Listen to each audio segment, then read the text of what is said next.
Welcome to KM tutor. KM টিউটরের পক্ষ থেকে আপনাদের সকলকে শুভেচ্ছা। ফ্রেন্ডস, আজ আমরা একটা নতুন ভিডিও নিয়ে আপনাদের সামনে উপস্থিত হয়েছি, যেটা আমাদের কালই নোটিফিকেশন একটা হয়েছে, শর্ট নোটিফিকেশন। পিএসসি অর্থাৎ পাবলিক সার্ভিস কমিশন, পিএসসির মাধ্যমে যে টিচার রিক্রুটমেন্ট হয়, ঠিক আছে, তারই একটা শর্ট নোটিফিকেশন আমাদের এসেছে। এবং সেখানে কিছু সাবজেক্ট অ্যাড করা হয়েছে, যে যে কোন কোন সাবজেক্টে টিচার নিয়োগ হবে, ঠিক আছে। এখানে দেখো, সেই তথ্যগুলো আমরা দেখে নেব। এবং আমাদের যেহেতু এই চ্যানেলটি সংস্কৃতকে বেশ, অর্থাৎ সংস্কৃতের যে টিচার নিয়োগ হবে তাদের সিলেবাস সম্পর্কেও কিন্তু আজকে আমরা এখানে আলোচনা করব। তো যাই হোক, ভিডিওটা বেশি বড় না করে সরাসরি আমরা টপিকে চলে যাব। তোমরা দেখে নিতে পারো, এখানে যদি আমরা শর্ট নোটিফিকেশনটাকে একটু ভালো করে লক্ষ্য করি, দেখে নাও। নেম অফ দ্য পোস্ট দেখো, এখানে যে অ্যাসিস্ট্যান্ট মিস্ট্রেস, হ্যাঁ, আর এখানে অ্যাসিস্ট্যান্ট মাস্টার্স, অর্থাৎ দেখো আমাদের ছেলে এবং মেয়েদের জন্য কিন্তু উভয়ই আলাদা আলাদা কিন্তু এখানে সিট কিন্তু উপলব্ধ আছে। দেখো, আমাদের যেটা দরকার, অর্থাৎ আমাদের চ্যানেল যেহেতু সংস্কৃতকে বেস করে, সেহেতু সংস্কৃতের যে সিলেবাস সেটা আমরা দেখে নেবো। দেখে নাও, মেয়েদের জন্য কিন্তু এখানে আলাদা করে দেখো, এখানে সংস্কৃত সিলেবাস কিন্তু এখানে সাবজেক্ট ইনক্লুড আছে। আর তার সাথে সাথে এখানেও যদি আমরা দেখি অপশন বি তে, দেখে নাও, হ্যাঁ, মাস্টার্সের দিক থেকে যদি আমরা দেখি, এখানেও দেখো সংস্কৃত কিন্তু উল্লেখ আছে। তাহলে অনেকেই দেখো, আমার এর আগের ভিডিওতে যখন একটা পিএসসি নোটিফিকেশন এসেছিল, আমি যখন একটা ভিডিও তোমাদের সামনে উপস্থাপন করেছিলাম, তখন অনেক কমেন্ট আমার ভিডিওতে এসেছিল যে স্যার, সংস্কৃতের যে সিট আছে সেটা কিন্তু কোথাও বলা নেই। হ্যাঁ, কারণ 2015 সালে, অর্থাৎ 10 বছর আগে, 10 ইয়ার্স, 10 বছর আগে কিন্তু এই পিএসসির নোটিফিকেশন হয়েছিল এবং সেখানে কিন্তু সংস্কৃতের কোনো সিট থাকেনি। তার জন্য অনেকেই এই কোশ্চেনটা সামনে নিয়ে আসছে, স্যার সংস্কৃতের কি কোনো সিট থাকতে পারে? অবশ্যই থাকছে। কারণ দেখো, এখানে কোন কোন সাবজেক্টের উপরে ভ্যাকেন্সি এসেছে বা সিট এসেছে সেটা কিন্তু আমরা দেখতে পাচ্ছি, ঠিক আছে। এখানে দেখো, মূলত 9 আর 10 আর 11-12 জন্য কিন্তু এখানে এই টিচার নিয়োগটা হবে। কিন্তু আমাদের সাবজেক্ট যেহেতু সংস্কৃত, সেক্ষেত্রে আমরা 11-12টাকেই এখানে ফলো করব, অর্থাৎ পিজি যেটা পিজিটি, সেটা কিন্তু আমরা এখানে ফলো করতে চলেছি। এবং এর সম্পর্কে যে সিলেবাস সেটাও কিন্তু আমরা দেখতে থাকবো। দেখো এখানে, কারণ এই যে দেখো, 11 ABCD 4টা ক্যাটাগরিতে এটা ভাগ করা আছে। তো আমাদের দেখো সাবজেক্টেও কিন্তু ছেলেদের জন্য সংস্কৃত আলাদা করে সিট উল্লেখ করা আছে এবং মেয়েদের জন্য কিন্তু আলাদা উল্লেখ করা আছে এখানে। তো এটা হচ্ছে আমাদের পিএসসির যে শর্ট নোটিফিকেশন সেটা। এরপরে দেখো, অনেকেই কোশ্চেন করছে, স্যার তাহলে যদি এক্সাম হয় তাহলে আমাদের সিলেবাসটা কি হতে চলেছে? এর পূর্বে 6 থেকে 7 মাস আগে একটা ভিডিও আমি করেছিলাম, যেখানে সিলেবাস রিলেটেড কিছু তথ্য আমি দিয়েছিলাম। এবং আমার একটা ব্যাচ অলরেডি চলছিল পিএসসির উপরে, পিএসসি সংস্কৃতের উপরে একটা ব্যাচ চলছিল, কিন্তু নোটিফিকেশনটা আর না হওয়ার জন্য সেটা কন্টিনিউ করতে পারিনি। তো সেক্ষেত্রে আমার অলরেডি যে নোটপত্র তা কিন্তু রেডি হয়েই আছে, তোমরা চাইলে কিন্তু এখান থেকে কোর্সটা কমপ্লিট করতে পারো। কারণ আমাদের যারা যে সকল ছেলেমেয়েরা বিএড করে বসে আছো, অথচ স্কুল সার্ভিসের কোনো নোটিফিকেশন এখনো পর্যন্ত দেখা যায়নি, এতদিন পর যেহেতু একটা নোটিফিকেশন আসতে চলেছে, সেক্ষেত্রে তোমরা নিশ্চয়ই জানো যে কম্পিটিশনটা কোন লেভেলের হতে চলেছে। তো যদি সেই কম্পিটিশন, যদি সেই লেভেলের, যদি তোমাকে লড়াইটা করতে হয়, তাহলে কিন্তু আজ থেকেই তোমাদেরকে কিন্তু প্রিপারেশনটা নিতে হবে। তার জন্য আমরা অলরেডি কোর্স চালু করতে চলেছি আমাদের অ্যাপসের মাধ্যমে। কেএম টিউটরের যে অ্যাপস, ঠিক আছে, সেই অ্যাপসেতেই তোমাদের ক্লাস হবে, live class, recorded class, mock test, হ্যাঁ, home delivery note, doubt clearing, previous year question ইত্যাদি নিয়ে কিন্তু আমরা আলোচনা করতে চলেছি। খুব শীঘ্রই কিন্তু আমাদের ব্যাচ শুরু হতে চলেছে এবং কি আমাদের অ্যাডমিশন প্রসেসও কিন্তু শুরু হয়ে গেছে। তোমরা আমাদের কোর্সটি বা ক্লাসে জয়েন করার জন্য 7407083623 এই নাম্বারে কিন্তু তোমরা কন্ট্যাক্ট করতে পারো এবং আমাদের যে কোর্স আছে তার ডিটেলস কিন্তু তোমরা এখান থেকে জানতে পারো, ঠিক আছে। তো এবারে দেখো, এবারে আমরা সরাসরি চলে যাব কোথায়, না আমরা চলে যাব সরাসরি আমাদের যে সিলেবাস, অর্থাৎ সিলেবাস কি আছে, কোন কোন দিকগুলো তোমরা পড়বে এবং কোন কোন বইগুলো যদি তোমরা একটু ভালো করে পড়ো, তোমরা এই এক্সামটা ক্র্যাক করতে পারো, সেই দিকেও কিন্তু আমাদের চিন্তা ভাবনাটা রাখতে হবে।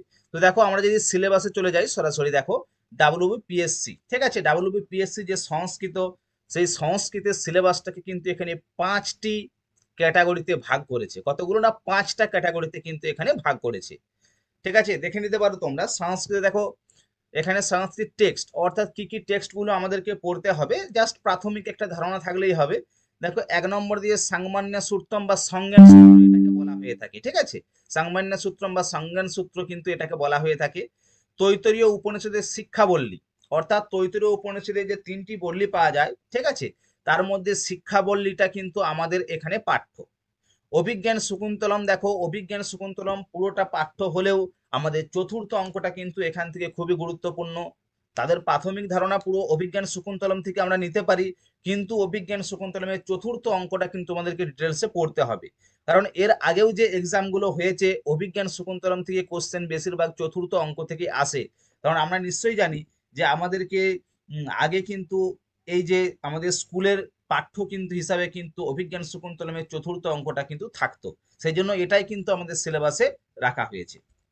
কুমার সম্ভব, দেখো কুমার সম্ভবম যে আছে কন্ট্রো 1, কুমার সম্ভব সম্পর্কেও কিন্তু আমাদের সাধারণ যে ধারণা প্রাথমিক ধারণা কিন্তু আমাদেরকে রাখতে হবে।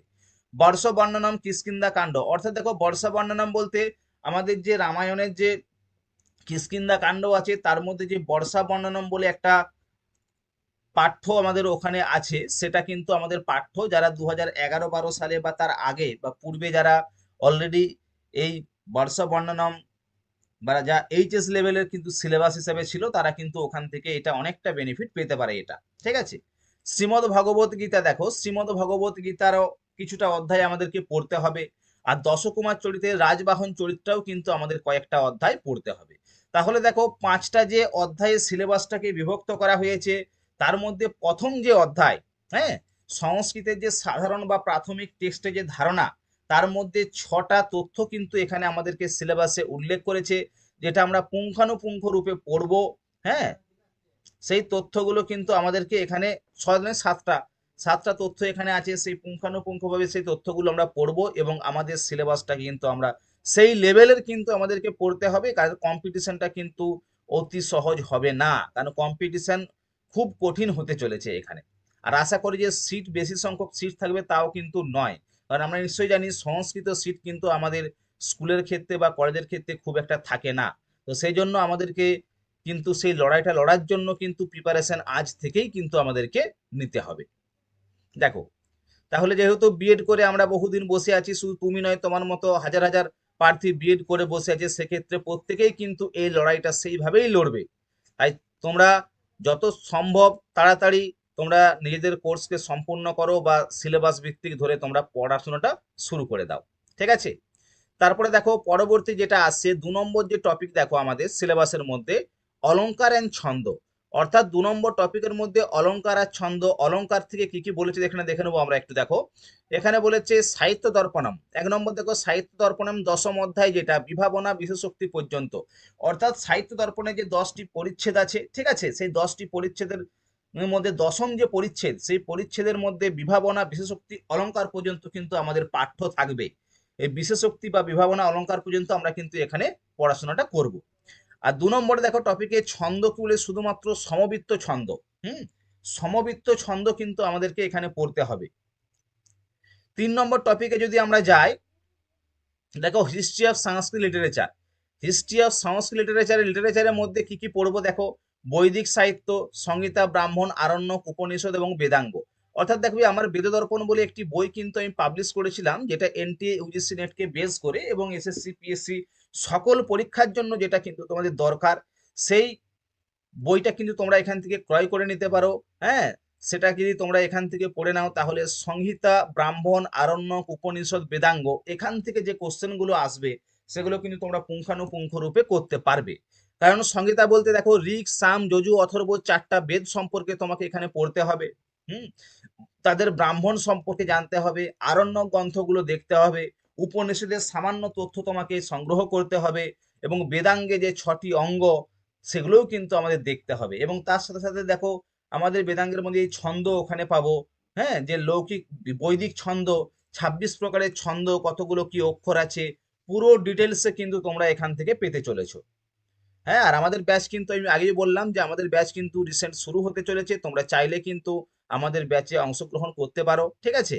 7407083623, এই যে নাম্বারটা দেওয়া আছে এই নাম্বারে তোমরা কন্ট্যাক্ট করো। এই নাম্বারে কন্ট্যাক্ট করো। আমাদের রিসেন্ট কিন্তু এই সপ্তাহের মানে জানুয়ারির প্রথম সপ্তাহ, অর্থাৎ এই সপ্তাহের মধ্যেই কিন্তু আমাদের ব্যাচ শুরু হতে চলেছে। ঠিক আছে? তারপরে দেখো ক্লাসিক্যাল লিটারেচারে কিছু বলা হচ্ছে, লৌকিক সাহিত্যের দিক থেকে যদি আমরা দেখি, রামায়ণ মহাভারত, রামায়ণ মহাভারত সম্পর্কে আমাদেরকে পড়তে হবে। তাছাড়া অশ্বঘোষ কিছু কবি দেখো এখানে, অশ্বঘোষ, ভাস, কালিদাস, ভারবী, ভট্টি, কুমার দাস, মাঘ, শ্রীহর্ষ, শূদ্রক, বিশাখ দত্ত, ভট্টনারায়ণ, ভবভূতি, হর্ষ, দণ্ডী, বাণ, এদের কিন্তু সামান্য তথ্য, অর্থাৎ সামান্য যে পরিচয়, সেই পরিচয়, বংশ পরিচয় কি কি আছে, কে কোন বই লিখে গেছে, কে কোন সম্প্রদায়ের সঙ্গে যুক্ত আছে, কাকে কোন উপাধিতে ভূষিত করা হয়েছে, তাদের পিতা মাতা, হ্যাঁ, বা বংশ পরিচয় ইত্যাদি থেকে কিন্তু কোশ্চেন আসতে পারে, যেটা আমাদের অলরেডি নেটের যে ব্যাচ, সেই নেটের ব্যাচে যেটা পড়ানো হয় সেই তথ্যই কিন্তু তোমাদের এখানেও দিয়েছে, এটাও কিন্তু তোমাদেরকে পড়তে হবে। তার সাথে সাথে দেখে নিতে পারো, আমরা আমরা এখানে দেখে নেব উপকথা, অর্থাৎ পঞ্চতন্ত্র হিত উপদেশ সম্পর্কে তোমাদেরকে জানতে হবে। পঞ্চতন্ত্র যে গল্প আছে, হিত উপদেশ যে আছে, সেটা সম্পর্কেও তোমাদেরকে কিন্তু এখানে দেখতে হবে। তার সাথে সাথে আমরা কি দেখবো না, ঐতিহাসিক কাব্য, ঐতিহাসিক কাব্য সম্পর্কে তোমাদের ধারণা থাকা দরকার। গীতিকাব্য সম্পর্কেও কিন্তু আমাদের ধারণা থাকা দরকার। তাহলে আমাদের যে সংস্কৃত লিটারেচার বা সাহিত্যের দিকটা কিন্তু একটু বড়ই রেখেছে, কারণ এই তথ্যগুলো তোমাদেরকে কিন্তু জানতেই হবে যে কোনো পরীক্ষার ক্ষেত্রে। দেখো আমি একটা কথা তোমাদেরকে এখানে উল্লেখ করে দেব, যে আমাদের এসএলএসটি হোক, হুম, এসএলএসটি হোক, আর তার সাথে সাথে পিএসসি হোক বা মাদ্রাসাই হোক, আমাদের কিন্তু সেই বেদ, সেই সাহিত্য, বা আমরা নেট সেটের ক্ষেত্রেই যদি যাই, হ্যাঁ, বা সেই গ্রামার, সব কিন্তু একই জাতীয় তথ্য কিন্তু আমাদেরকে বারবার পড়তে হয়। ক্লিয়ার? তাহলে এই যে সিলেবাস, এটা কিন্তু 5 থেকে 6 মাস আগে যখন একটা নোটিফিকেশন হয়েছিল, তখন কিন্তু এই সিলেবাসটা উল্লেখ করেছিল। আপাতত আমরা যদি নতুন সিলেবাস আসে কিছু তাহলে তো ভালো, যদি না আসে তাহলে কিন্তু এই সিলেবাসের উপরেই কিন্তু আমাদের পরীক্ষা হতে চলেছে, এবং এই সিলেবাসকে ধরেই কিন্তু আমরা এগিয়ে যাব, আমাদের যে কোর্স সেটা কিন্তু আমরা এগিয়ে যাব। পুরো কি বললাম, আমাদের যে অ্যাপস আছে, অ্যাপসের মধ্যে ক্লাস হবে, সেখানে টোটাল A to Z একই জায়গাতে থেকে তোমরা সবকিছু কিন্তু পেয়ে যাবে। ক্লিয়ার? তারপরে দেখো এলিমেন্টারি সংস্কৃত গ্রামার, অর্থাৎ যেটা একদম না পড়লেই নয়, যে গ্রামারগুলো, সেটাই এখানে দেওয়া আছে, অতিরিক্ত কিচ্ছু নেই। সংস্কৃত জানতে গেলে যেটুকু দরকার, যেটুকু গ্রামার, ঠিক আছে, প্রাথমিক যে ধারণা, সেই ধারণাটার মধ্যে কি কি আসবে, সন্ধি আসবে, কারক বিভক্তি আসবে, সমাস আসবে। সন্ধি, কারক, সমাস তিনটে মূল টপিক, হ্যাঁ, সংস্কৃতের গ্রামারের তিনটে মূল টপিক। তার সঙ্গে কৃৎপ্রত্যয় এবং তদ্ধিত প্রত্যয়। আর তার সাথে সাথে আত্মনৈপদ বিধান এবং পরস্মৈপদ বিধান হচ্ছে আমাদের গ্রামারের ক্ষেত্রে এই পাঠ্য তোমাদেরকে পড়তে হবে। 4 নম্বর টপিকের মধ্যে দেখো গ্রামার, কারক, সমাস, সন্ধি, কৃৎপ্রত্যয়, তদ্ধিত প্রত্যয়, আত্মনৈপদ এবং পরস্মৈপদ বিধান, এই যে কয়েকটা টপিক তোমাদেরকে পড়তে হবে। আমাদের দেখো যে কোর্স তোমাকে আগেই বললাম, যেটা আমাদের কোর্সটা আসতে চলেছে, সেখানে তোমরা কি কি পাচ্ছ দেখো। 1 নম্বরে তোমরা পাবে live class, live video direct, ঠিক আছে, অ্যাপস এর মাধ্যমে। 2 নম্বর পাবে তোমরা রেকর্ডের, অর্থাৎ লাইভে আমরা যুক্ত হতে পারলাম না কোনো কারণবশত, সেটা কিন্তু রেকর্ড সরাসরি তোমরা পেয়ে যাচ্ছ সেই একই জায়গাতে। 3 নম্বর কি পাবো, আমরা প্রত্যেক সপ্তাহে যে ক্লাস হবে, সে ক্লাসের উপর ভিত্তি করে আমরা মক টেস্টটা ওখানে পাবো। সেই আমাদের অ্যাপসের মধ্যেই সেখানেই সিস্টেম করা আছে মক টেস্ট, যেভাবে কোশ্চেন হতে পারে সেই অনুপাতেই কিন্তু আমাদের এখানে কোশ্চেন হবে। ঠিক আছে? আর 4 নম্বর কি পাবো, আমরা হোম ডেলিভারি নোটপত্র পাবো কিন্তু একদম কোর্স ফিজ যে আছে তার মধ্যে। আর তার সাথে সাথে ডাউট ক্লিয়ারিং ক্লাস, এগুলোও কিন্তু আমাদের দেওয়া হবে, এবং 24 ঘন্টা সাপোর্টের জন্য তো আমাদের টিম অলরেডি আছেই। ক্লিয়ার? তার সাথে সাথে 5 নম্বর যে টপিক দেখো তোমরা, যেটা আমাদের 5 নম্বর টপিকের মধ্যে যেটা আসছে, সেটাও আমরা একটু দেখে নেবো। দেখো কি পড়েছে এখানে। 5 নম্বর যে টপিক আছে কি, এখানে বলেছে একটা প্যাসেজ দেওয়া থাকবে, অর্থাৎ 250 থেকে 300 ওয়ার্ডের একটি প্যাসেজ দেওয়া হবে। সেটিকে তোমাদেরকে মনোযোগ সহকারে পড়তে হবে এবং প্রশ্নের উত্তর দিতে হবে। যে প্যাসেজ থেকে ধরো 5টা 10টা কোশ্চেন হয়তো দিল, সেখান থেকে উত্তর দিতে হবে। উত্তরটি প্যাসেজে থাকতে পারে, আবার প্যাসেজ রিলেটেডের মধ্যেও হতে পারে, সেটিকে অনুমান করে সেটা কিন্তু উত্তর বা অ্যান্সার দেওয়ার চেষ্টা করতে হবে। তাহলে এই ছিল 5টা টপিক। এই 5টা টপিকের উপরে আমাদের যে ওয়েস্ট বেঙ্গল হুম পিএসসির মাধ্যমে যে টিচার, মাস্টার বা মিস্ট্রেস নিয়োগ হচ্ছে, তার কিন্তু এটা সিলেবাস, এবং আমাদের সংস্কৃতের কিন্তু সিট আছে। তোমরা যারা বিএড করে রেখেছো, অবশ্যই তোমরা ফর্ম ফিল আপ করো এবং এক্সামটা দাও, কারণ বিভিন্ন এক্সাম যদি তোমরা না দাও, তাহলে তোমরা যে কতটা তৈরি হয়েছো সেটা তোমরা বুঝতে পারবে না। আর কম্পিটিশন লেভেল আগেও বললাম যেভাবে হতে চলেছে, সেই জন্য আজ থেকেই আমাদের প্রস্তুতি নেওয়া দরকার। ঠিক আছে? তো আমার হোয়াটসঅ্যাপ নাম্বার আমি আরেকবার দিয়ে দিচ্ছি, তোমরা অলরেডি সেখানে কন্ট্যাক্ট করতে পারো। আমাদের ক্লাস কিন্তু রিসেন্ট শুরু হতে চলেছে। নাম্বারটা তোমরা লিখে নিতে পারো 7407083623। তোমরা এই নাম্বারে কিন্তু কন্ট্যাক্ট করবে। ওকে? তো আজকের ভিডিও আপাতত এই পর্যন্তই। পরবর্তী কোনো তথ্য যদি পাই আমরা সেই ভিডিও নিয়ে আসবো, এবং এই যে ক্লাস বা আমাদের যে লাইভ ক্লাস হবে সেটাও কিছু কিছু তথ্য যেগুলো তোমাদের মানে মন প্রয়োজন বশত যেগুলো দরকার হতে পারে সেই টাইপের কিছু ক্লাস কিন্তু অলরেডি আমাদের ইউটিউব চ্যানেলে দেওয়া হবে। যারা এখনো পর্যন্ত আমাদের ইউটিউব চ্যানেলটি সাবস্ক্রাইব করে রাখোনি তারা কিন্তু অতি সত্বর চ্যানেলটি সাবস্ক্রাইব করো, কারণ এই চ্যানেলের মধ্যেই আমরা N T UGC net, paper one সংস্কৃত, 73 কোর সংস্কৃত, ইএমআরএস এর সংস্কৃত, এমএসসি, পিএসসি, এসএলএসটি সংস্কৃত, অর্থাৎ সংস্কৃতের যাবতীয় ক্লাস কিন্তু আমরা এখানে শুরু করতে চলেছি। ক্লিয়ার? তাহলে আজকের ভিডিওটা আপাতত এই পর্যন্তই। দেখা হচ্ছে আবার পরের ভিডিওতে। নমস্কার।